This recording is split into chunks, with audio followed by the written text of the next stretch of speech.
Declared distances. Learning how to use and interpret declared distances data. The runway required for takeoff and landing of a jet transport airplane is an important calculation that every pilot must complete before or during a flight.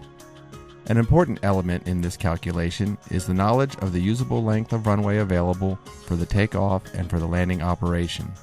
Therefore, it is important that pilots be aware of the concept of declared distances as a means of reporting usable runway lengths for takeoff and landing. Here we see a flight crew briefing the runway available for takeoff at the McCollum-Cobb County Airport near Atlanta. The runway at McCollum is 6,311 feet in length. However, the crew refers to the FAA Airport Facility Directory to see if declared distances have been published for this runway. Looking at the declared distances for runway 27, the crew notices that the takeoff run and the takeoff distance available are both 6,311 feet. However, the accelerate stop distance available is only 5,374 feet, a difference of over 937 feet. The pilot appropriately alerts his first officer to this fact to ensure no computation errors are made. Awareness of declared distances is key to ensuring accurate arrival and departure calculations. Declared distances refer to the length of runway declared usable for takeoff and landing for the purpose of airplane performance calculations. The accelerate stop distance available is the runway plus stopway length declared available and suitable for the acceleration and deceleration of an airplane aborting a takeoff. The accelerate stop distance available may be longer than the physical length of the runway when a stopway has been designated available by the airport operator, or it may be shorter than the physical length of the runway if the runway lacks an adequate runway safety area or in some other way does not meet runway design standards. Takeoff run available is the runway length declared available and suitable for the ground run of an airplane taking off. Takeoff run available is typically the physical length of the runway, but it may be shorter than the runway length if necessary to satisfy runway design standards. For example, the takeoff run available may be shorter than the runway length if a portion of the runway must be used to satisfy runway protection zone requirements. Takeoff distance available is the takeoff run available plus the length of any remaining runway or clearway beyond the far end of the takeoff run available. The takeoff distance available is the distance declared available for satisfying takeoff distance requirements for airplanes where the certification and operating rules and available performance data allow for the consideration of a clearway in takeoff performance computations. Landing distance available is the runway length declared available and suitable for a landing airplane. The landing distance available may be less than the physical length of the runway, or the length of the runway remaining beyond a displaced threshold if necessary to satisfy runway design standards. In most cases, a runway's declared distances equal the physical length of the runway, or in the case of the landing distance available, the length of a runway remaining beyond the displaced threshold. However, this is not always true with every runway. Runway design standards ensure adequate protection from obstacles, other airplanes, vehicle traffic, and undesirable activities surrounding the runway and in the immediate vicinity of the takeoff and landing path. In most cases, the environment surrounding the runway permits the full use of the runway for performance planning purposes. However, there are some runways that are geographically constrained, and a portion of the runway's usable length must be used to meet these design standards. For example, a runway safety area may extend into the usable portion of the runway, limiting the length of the runway that may be used for performance planning related to stopping the airplane, such as accelerate stop distance available and landing distance available. Let's look at how declared distances are used with takeoff and landing runway requirements for turbine-powered transport category airplanes. The accelerate stop distance is the distance required to accelerate to a point in the takeoff, then in response to an event take the first action to reject the takeoff at a speed no greater than v1 and to bring the airplane safely to a stop.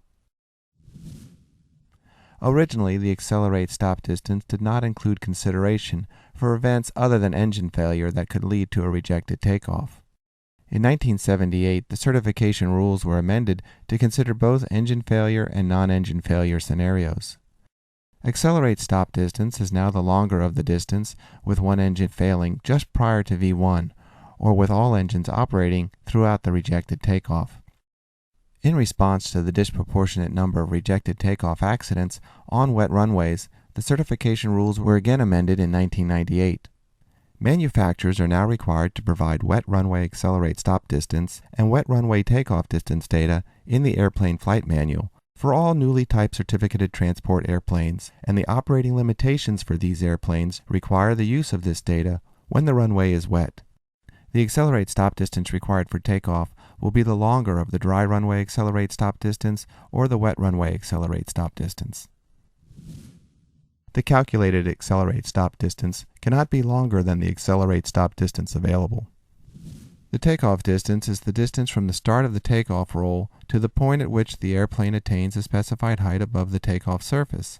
For a takeoff on a dry runway, the takeoff distance is the longer of the one engine inoperative takeoff distance to 35 feet above the takeoff surface, or 115% of the all engines operating takeoff distance to 35 feet above the takeoff surface. For airplane types certificated after 1998, when taking off from a wet runway, the takeoff distance will be the longer of the one engine inoperative takeoff distance to a height of 35 feet above the takeoff surface, if the runway is dry, or the one engine inoperative takeoff distance to a height of 15 feet above the takeoff surface, if the runway is wet. On a wet runway, the all engines operating takeoff distance is 115% of the distance to a height of 35 feet above the takeoff surface. The longer of the one engine inoperative takeoff distances for either a dry or wet runway, or 115% of the all engines operating takeoff distance to 35 feet, establishes the minimum takeoff distance when a runway is wet. The calculated takeoff distance cannot be longer than the takeoff distance available. The takeoff run distance is a consideration when the takeoff run available is less than the takeoff distance available. For example, when the runway has a designated clearway usable for takeoff planning, the takeoff distance available will be longer than the takeoff run available. The takeoff run is the longer of the distance required from the start of the takeoff to the midpoint between liftoff and the point at which the airplane attains a height of 35 feet above the takeoff surface, with one engine inoperative, or 115% of the distance required from the start of the takeoff to the midpoint between liftoff and the point at which the airplane attains a height of 35 feet above the takeoff surface, with all engines operating, whichever is longer. The takeoff run applies only on a dry runway. The calculated takeoff run cannot be longer than the takeoff run available. When taking off from a runway where the takeoff run available is equal to the takeoff distance available, the airplane's takeoff run may be considered to be equal to the airplane's takeoff distance. The landing distance demonstrated during certification is the distance required to come to a full stop from a point where the airplane is 50 feet above the runway. Air carrier, on-demand, and fractional operators must plan their flight such that their landing weight at the destination airport and the alternate airport, if one is required, will permit the landing distance demonstrated during certification to remain within 60% of the landing distance available. These operating rules impose a limitation on takeoff weight in consideration of the fuel used in flight. For eligible on-demand and fractional operators that meet certain qualifications, including the use of an approved destination airport analysis, this requirement is adjusted such that the landing distance demonstrated during certification must remain within 80% of the landing distance available. FAA guidance recommends that as close as practical to the time of arrival, flight crews perform an assessment of the actual landing distance required based on the reported weather and runway conditions, and include an additional 15% safety margin. The minimum runway required resulting from this assessment must be less than the landing distance available. The airplane operating rules and/or airplane operating limitations establish minimum distance requirements as well as weight limitations for takeoff and landing, and are based on performance data supplied in the airplane flight manual. The minimum distances required for takeoff and landing, obtained either in planning prior to takeoff or in performance assessments conducted at the time of landing, must fall within the applicable declared distances before the pilot can accept that runway for takeoff or landing. Declared distances are published in the FAA Airport Facility Directory for runways where they have been established. In the not-too-distant future, All Part 139 certificated airports, which are those airports with scheduled air carrier operations, will have declared distances published. In some instances, an airport may shorten declared distances for a runway when it is necessary to meet runway design standards. This is the case with Cobb County McCollum Airport near Atlanta, Georgia. However, there are many runways that do not have declared distances published. For runways without published declared distances, these distances may be assumed to be equal to the physical length of the runway. If the runway has a displaced threshold, then the landing distance available is assumed to be the runway length less the amount of the threshold displacement. Pilots who use U.S. government instrument approach charts and airport diagrams may recognize the inverse D graphic symbol. This symbol is also used to inform operators that there are declared distances established for one or more runways for this airport. The pilot should consult the FAA Airport Facility Directory to obtain these distances. Temporary partial runway closures, such as this example from Lubbock, Texas, may include a notice to airmen reporting revised distances. Pilots must be aware that the runway lengths stored in the navigation database of the GPS or flight management system may not reflect the runway's declared distance. The runway length at McCollum-Cobb County is 6,311 feet, which is the same value stored in the navigation database. Flight management systems for many business aircraft incorporate performance calculation functions. These functions can compute the takeoff and landing distances required for conditions and have the capability of calculating the maximum allowable takeoff or landing weight for a particular runway. However, these calculations are based on the runway information stored in the database. The runway length stored in the navigation database may not reflect a runway's declared distances, or the length of a runway remaining beyond a displaced threshold available for landing. For those flight management systems that do provide takeoff and landing performance calculations, the results of these calculations may not reflect the true maximum allowable takeoff and landing weight for that runway based on conditions. For example, the flight management system for this airplane calculates a maximum allowable takeoff weight of 38,247 pounds for takeoff on runway 27 if the runway is wet. However, the runway analysis for runway 27 reports a maximum allowable takeoff weight of 35,656 pounds, a difference of over 2,500 pounds. If the crew relies on the flight management system to compute their required takeoff field length, which in this example is 6,273 feet, they may not be warned that this value has exceeded one of the runway's declared distances.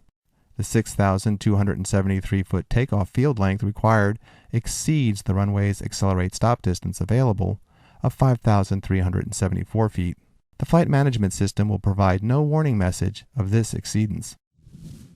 As you can see from this view, the Cobb County McCollum Airport's runway 27 has a physical length of 6,311 feet. However, both the declared accelerate stop distance and the landing distance available are 5,374 feet. This is 937 feet shorter than the physical runway length. There is no displaced threshold on runway 27, so some pilots may wonder why these distances are reduced. The last 937 feet of runway 27 is used to satisfy the requirement for a 1,000-foot runway safety area. The application of declared distances is intended to ensure that with respect to airplane performance capabilities only, the airplane has the capability of stopping during the landing maneuver or in the event of a rejected takeoff before intruding into the runway safety area.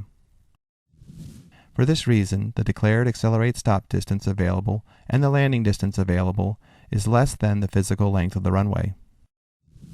The takeoff data furnished for most business jets provides a minimum takeoff field length required based on takeoff weight, takeoff configuration, and environmental conditions.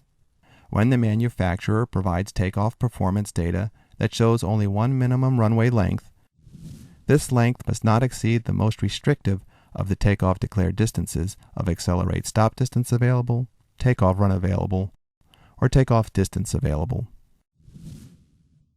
The minimum field length required for takeoff is usually based on the balanced field concept, which is a condition where the selected takeoff V1 speed results in accelerate stop distance being equal to the one engine inoperative takeoff distance.